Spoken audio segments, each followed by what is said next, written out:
O que a margem equatorial pode fazer pelo desenvolvimento sustentável? O assunto não é novo, já conversamos aqui, em outros episódios do Jaule, sobre o assunto. Mas há quem se movimente no Congresso por uma destinação específica de parte dos royalties na região.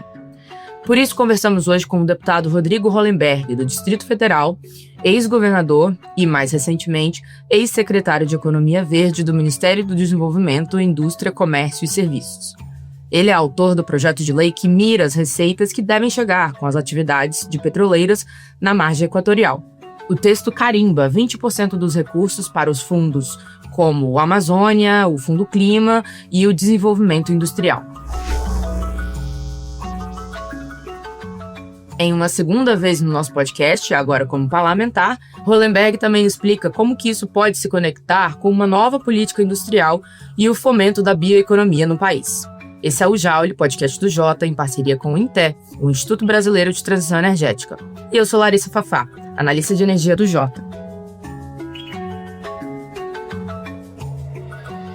Deputado Hollenberg, seja muito bem-vindo mais uma vez para o podcast Jaule, voltando aqui agora com PIN de deputado agora, né, não mais secretário.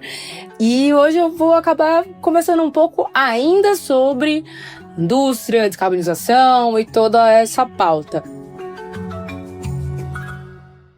Para começar, eu acho que a gente pode, falar sobre uma coisa que está mais recente, que a Petrobras conseguiu a autorização, a licença ambiental de operação para poder fazer as primeiras perfurações lá na margem equatorial para prospectar o petróleo.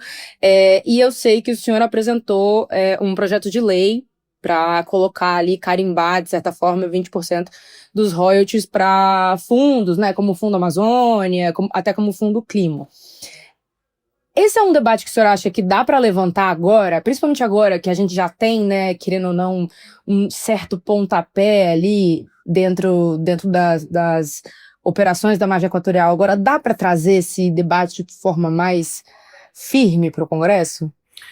É um prazer estar aqui, nesse podcast. Eu diria que agora, com a aprovação do IBAMA, dos primeiros estudos que vão permitir a Petrobras fazer as primeiras perfurações, é indispensável que a gente discuta para onde devem ir os recursos da exploração do petróleo, que, no meu entendimento, devem acelerar uma transição energética para que no futuro próximo a gente possa deixar de usar os combustíveis fósseis e usar cada vez mais os modernos combustíveis sustentáveis.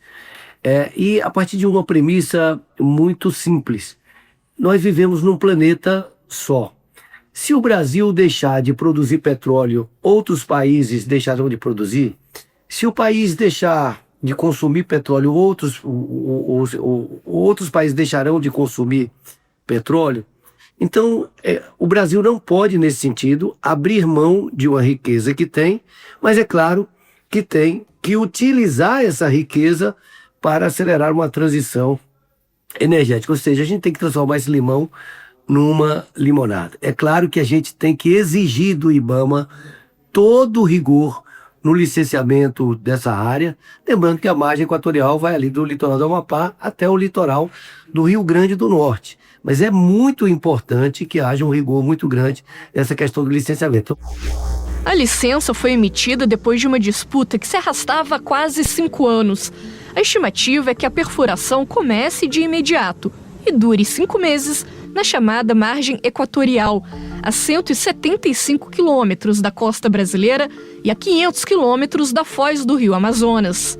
A sonda já está no local do poço e vai coletar informações geológicas decisivas para o futuro do projeto, saber se existem ou não petróleo e gás na região em quantidade suficiente para que a exploração seja viável. Mas se vai licenciar e se vai permitir a exploração, nós temos que utilizar esses recursos para acelerar uma transição. E aí, veja bem, no nosso projeto a gente destina 1/3 para o Fundo Amazônia, 1/3 para o Fundo Clima e 1/3 para o Fundo de Desenvolvimento Industrial. E para quê? Do ponto de vista do Fundo Amazônia, do recurso para o Fundo Amazônia, a gente sabe que o setor é responsável pelo maior volume de emissões de gases de efeito estufa no Brasil, é o desmatamento. Nós temos condições de, com esses recursos, financiar um grande programa de bioeconomia, um grande programa de reflorestamento e de restauração florestal e transformar o setor que mais emite no setor que mais remove emissões. Isso colocaria o Brasil no outro patamar, permitindo, inclusive, negociar os seus ritmos, né, através os ritmos, negociar os seus créditos de carbono através desses mecanismos de ritmos previstos no Acordo de Paris. Nós poderíamos também utilizar um terço desses royalties a partir do Fundo Clima, para o financiamento desses novos, esses mais modernos combustíveis sustentáveis, como combustível sustentável de aviação, como o biometano, como o hidrogênio, a partir de várias rotas tecnológicas, permitindo que o Brasil, dentro de poucos anos, cada vez mais possa substituir a sua parcela de matriz energética fóssil por matriz energética sustentável. E, ao mesmo tempo, ter um terço desses recursos, o Fundo de Desenvolvimento Industrial, para financiar a descarbonização da indústria, que é intensiva no uso de energia e que é considerada de difícil abatimento. Setores como aço, como cimento, como química, como vidros, como papel e celulose, como alumínio, que no Brasil são responsáveis aí por em torno de 6% das emissões, mas no mundo tem uma parcela de responsabilidade muito grande. Se o Brasil conseguir, a um custo mais baixo, digamos assim, descarbonizar esses setores intensivos de energia, a gente vai tornar essas indústrias mais competitivas no cenário internacional. Ou seja, nós estamos diante de uma realidade dada, ou próxima de ser dada, porque o que o IBAMA fez agora foi aprovar os estudos, mas se eventualmente o IBAMA vier a aprovar a exploração do petróleo, é fundamental que a gente utilize parte substantiva desses recursos para financiar, acelerar uma transição energética. Sim, e inclusive tem um projeto, eu não vou dizer igual, mas tem um projeto semelhante, né, do próprio líder do Congresso, né, do governo, o senador Randolph Rodrigues, lá no Senado, mas o meu ponto esse texto do Randolph acabou sendo um texto que foi apresentado um pouco ali na época que estava tendo esse debate, né, do IBAMA ter negado a primeira licença, e eu sinto que essa discussão sobre recursos esfriou um pouco. Se eu ver que agora é um momento mais quente para voltar a esse assunto, se eu ver o governo assim, né, topando conversar sobre isso, ou talvez vai ter que ser um movimento que tenha que vir, por exemplo, do próprio Congresso? Eu acho que, nesse primeiro momento, do próprio Congresso, e a partir de uma questão óbvia, ou seja, o IBAMA avançou no processo de licenciamento, deu um passo importante com a aprovação de estudo. A Petrobras já está perfurando os primeiros poços de petróleo. Muito provavelmente, muito possivelmente, deve aprovar a exploração. Ou seja, aprovando a exploração, é muito importante que a gente aproveite isso em benefício do Brasil. É óbvio que a gente tem que substituir os combustíveis fósseis. As evidências científicas estão todas colocadas aí. O ideal era que a gente substituísse o combustível fóssil já, imediatamente. Mas é a questão que eu coloquei inicialmente. Se o Brasil deixar de produzir petróleo, outros países deixarão de produzir, ou seja, eles deixarão de comprar do Brasil, comprarão de outros países, gerando riqueza em outros países, e o Brasil não aproveitando uma riqueza natural. Já que a gente vai explorar o petróleo, vamos utilizar esses recursos para acelerar um processo de transição energética e uma coisa estratégica para o país. Considerando uma das coisas mais importantes hoje para o país, a gente tem um grande programa de reflorestamento, de restauração florestal, de desenvolvimento da bioeconomia. A gente só vai conseguir isso se a gente tiver recursos. Essa é uma oportunidade da gente fazer com parte desses recursos. Os políticos do Amapá estão entre os que mais comemoraram a licença, incluindo o líder do governo no Congresso, Randolph Rodrigues, e o presidente do Senado, Davi Alcolumbre, além do governador do estado. O orçamento do Amapá é um dos menores do Brasil.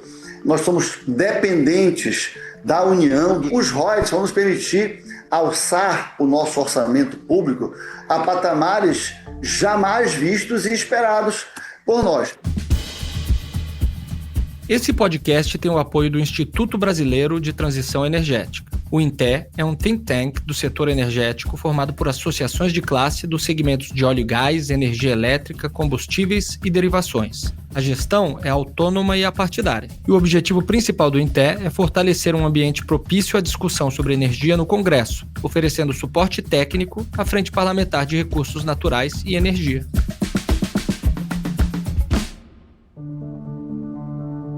E inclusive, agora já com seu olhar de deputado, não tanto, mas também agregando o olhar de secretário, aqui na Câmara a gente tem, na verdade não só na Câmara, no Senado também, mas a gente tem aqui na Câmara específica um projeto sobre bioeconomia, né, que cria uma política nacional de bioeconomia.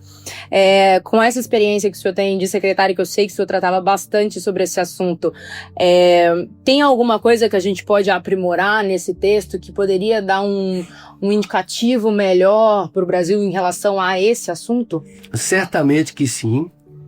Veja bem, nós trabalhamos muito na Secretaria de Economia Verde, juntamente com outros ministérios, especialmente o Ministério do Meio Ambiente, o Ministério do Desenvolvimento Agrário, o Ministério da Agricultura e o Ministério da Fazenda, e outros ministérios também com a sociedade civil, na Política Nacional de Bioeconomia, Estratégia Nacional de Bioeconomia e no Plano Nacional de Bioeconomia, que até outro dia estava ainda em consulta pública. Nós tivemos o eixo da sociobioeconomia, temos o eixo da biomassa e o eixo da bioindústria. E o que é importante é que todas essas políticas, que são políticas estratégicas, elas se tornem políticas de Estado e não políticas de governo. Isso é muito importante para dar segurança ao investidor com um olhar de mais longo prazo. Isso é muito importante para que a gente tenha definido ali um foco nos recursos de ciência e tecnologia através do FNDCT.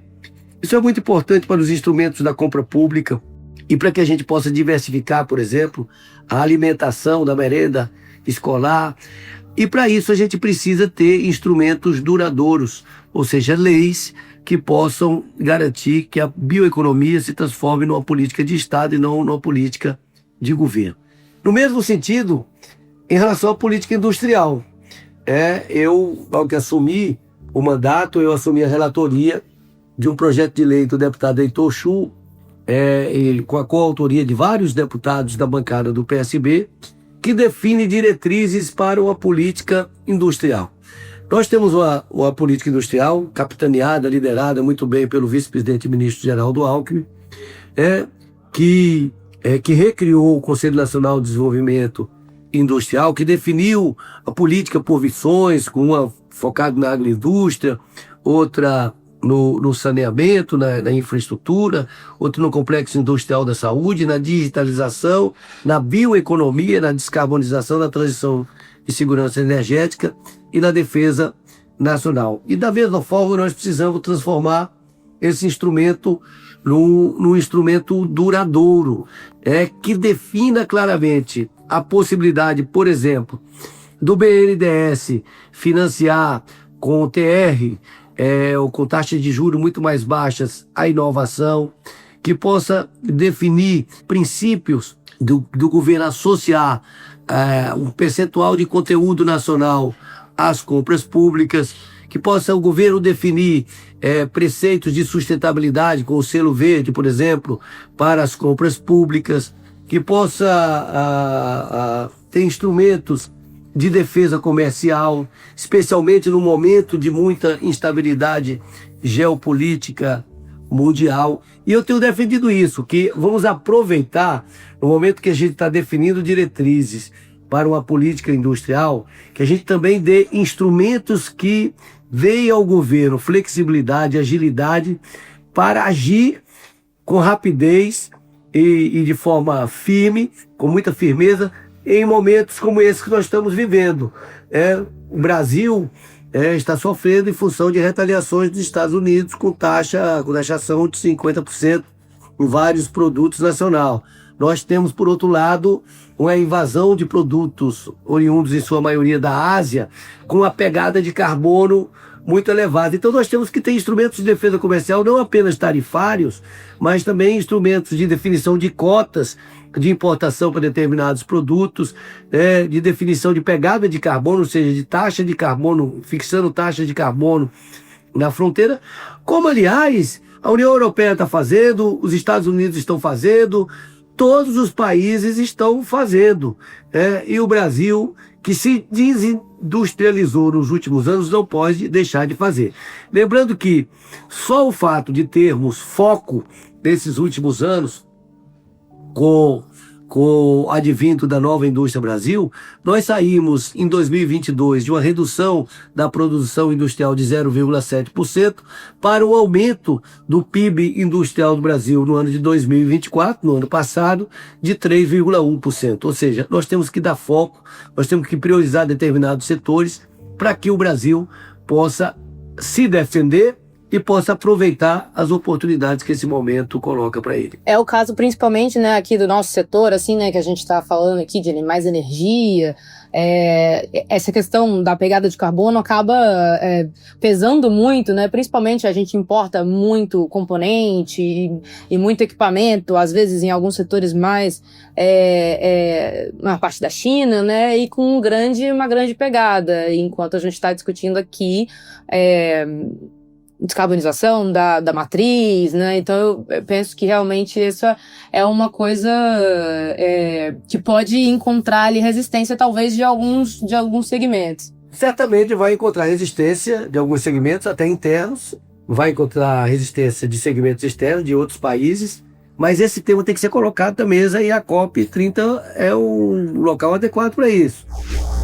Desde março, a presidência da COP30 já publicou 7 cartas para a comunidade internacional. Na 6ª carta, a presidência da COP convocou os países a estabelecer novas metas de redução de gases de efeito estufa, condição essencial para frear o aumento da temperatura global. E a 7ª carta pediu às empresas que liderem ações concretas para transformar compromissos em realidade. Nós precisamos fazer com que a humanidade, os países, adotem o conceito do berço ao túmulo. Não tem sentido a gente achar que, ao comprar um carro elétrico produzido na China, que é produzido com energia a carvão e que é transportado essa distância, que ele vai ter uma pegada, que ele será mais sustentável do que um carro produzido no Brasil, que tem 50% da sua matriz energética, ali 90% da sua matriz elétrica de origem renovável e que pode rodar a etanol. Quer dizer, nós temos que fazer esse balanço energético e esse balanço da pegada de carbono. Não tem sentido, não tem lógica, nem comercial, nem ambiental nenhuma, você exportar um mineral em estado bruto para ser beneficiado na Alemanha, ou para ser beneficiado na China, ou para ser beneficiado em qualquer outro lugar do mundo, e a gente importar depois produtos que de uma distância de milhares e milhares de quilômetros, rodando de navio a partir de uma energia, utilizando energia fóssil para ser consumido com valor agregado no Brasil. Ou seja, o Brasil tem que olhar para isso de uma forma estrutural, de uma forma estratégica, de uma forma de longo prazo, e garantindo que parte da agregação de valor nas cadeias de valor, das diversas cadeias de valor do mundo, fiquem no Brasil, beneficiem o Brasil e beneficiem a população brasileira. Daí a importância da gente ter políticas que sejam políticas de Estado e não políticas de governo A, B ou C. Essa discussão, inclusive, até mesmo no projeto que o senhor comentou, que o senhor está relatando, entra um pouco na discussão da missão 5, né, da nova indústria brasileira, que eu sei que a secretaria que o senhor ocupava estava tocando ali bastante esses assuntos, mas me parece uma sinergia ali. Nós temos 6 missões na nova indústria Brasil. E a quinta é a que nós estamos lançando hoje, é a transformação ecológica. A bioecologia, meta para 2026, ampliarmos em 27% os biocombustíveis, ampliarmos em toda a parte de bio. E para a meta para 2033, nós ampliamos em 50% a participação de biocombustíveis e elétricos, ou seja, descarbonização. Total, sinergia total. E que, como eu disse, traz grande oportunidade para todos os setores da economia brasileira. Eu vou dar um exemplo, por exemplo, da agricultura. A agricultura é o segundo setor que mais emite gases de efeito estufa no Brasil. E o Brasil é um grande produtor de alimentos. Mas nós temos uma agricultura extremamente dependente de insumos químicos importados. A gente importa 70% dos adubos fosfatados, 85% dos nitrogenados, 98% do potássio.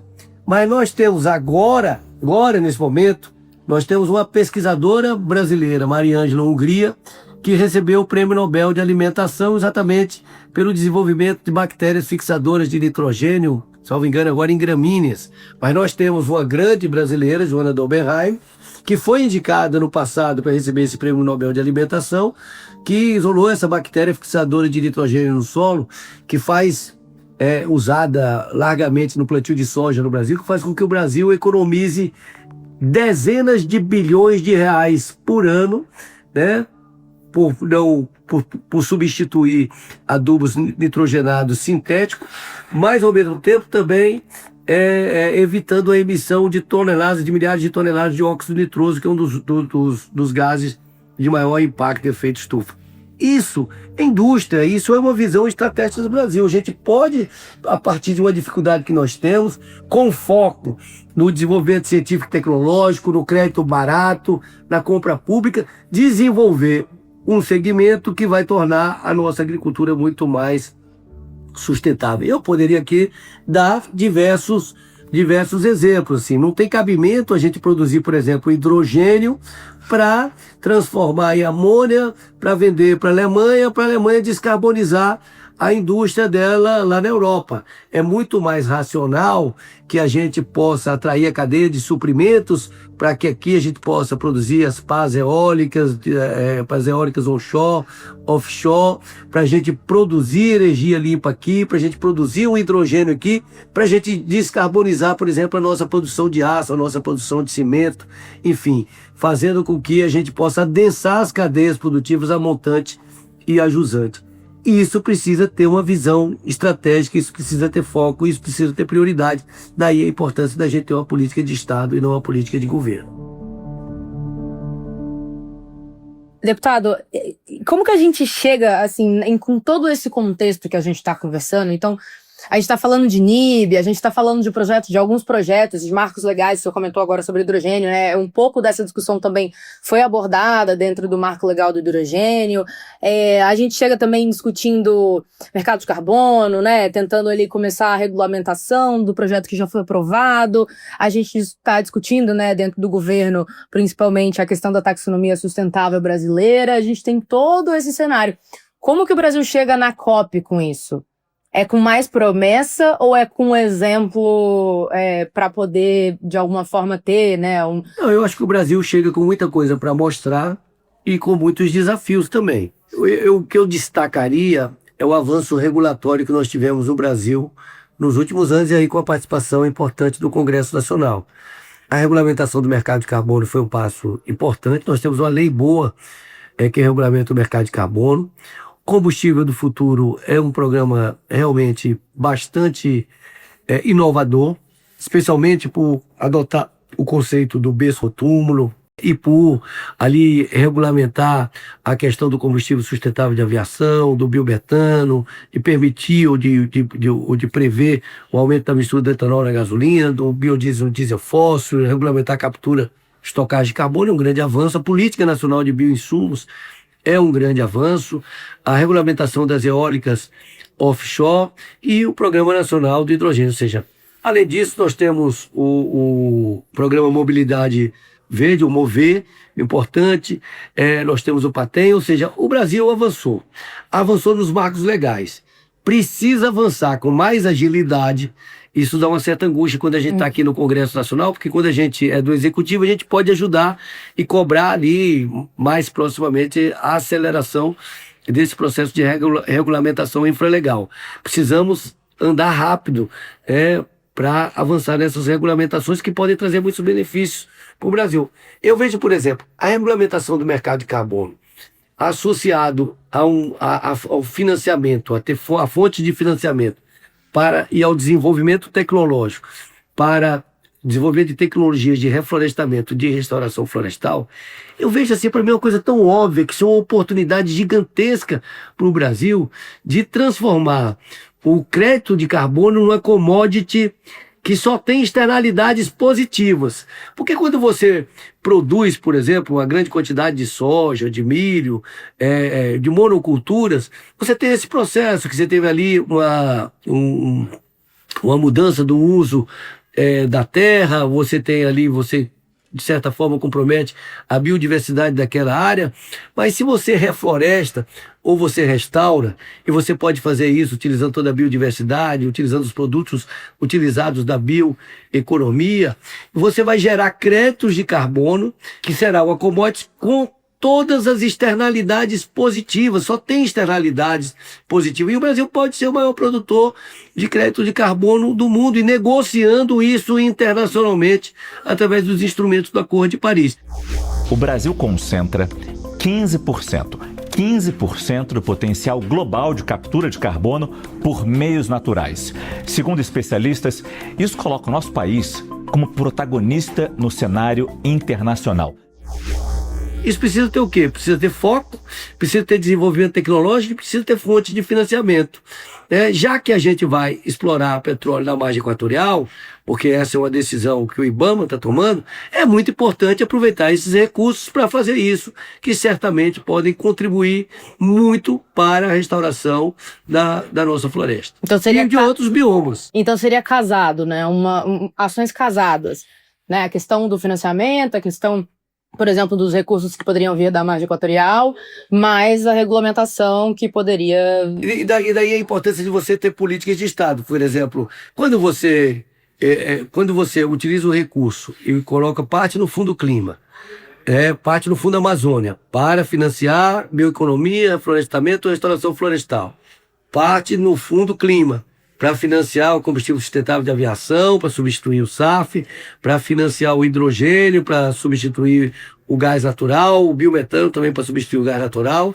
Quando você financia a indústria para descarbonizar esses setores intensivos de energia, você está transformando um ativo que é passageiro, né, que é o combustível fóssil, numa melhoria das condições gerais do Brasil. O Brasil pode, com isso, reduzir muito as suas emissões e, como disse, através da regulamentação do crédito de carbono, ser um grande produtor de crédito de carbono, restaurando sua floresta, reflorestando sua floresta, e sabendo que o uso desse combustível fóssil, ele tem tempo limitado. Ele tem tempo limitado porque ele é um ativo esgotável, mas também porque a gente sabe que, em função das mudanças climáticas, em algum momento o mundo terá que deixar de produzir petróleo. Agora, nós não podemos fazer com que o país pobre como o Brasil pare de produzir, enquanto que Estados Unidos, China e outros países continuem explorando, até porque o planeta é um só. Os efeitos sobre o planeta serão os mesmos. Certo, deputado, muito obrigada mais uma vez pela participação aqui no nosso podcast. Na terceira vez, o senhor pode pedir uma música, tá? Obrigada. Um abraço grande. Esse foi o Joelho dessa semana. O podcast de energia do Jota é uma parceria com o Instituto Brasileiro de Transição Energética, o INTE. A produção é do Estúdio Jota, a nossa área para guiar marcas a pautar o debate público e impactar tomadores de decisão. Neste programa colaboraram André Rossi, Carolina Unzelt, João Guilherme Lacerda e Priscila Trindade. Foram usados áudios da CNN, Rede Globo e do canal oficial do MIDIC no YouTube. Até uma próxima!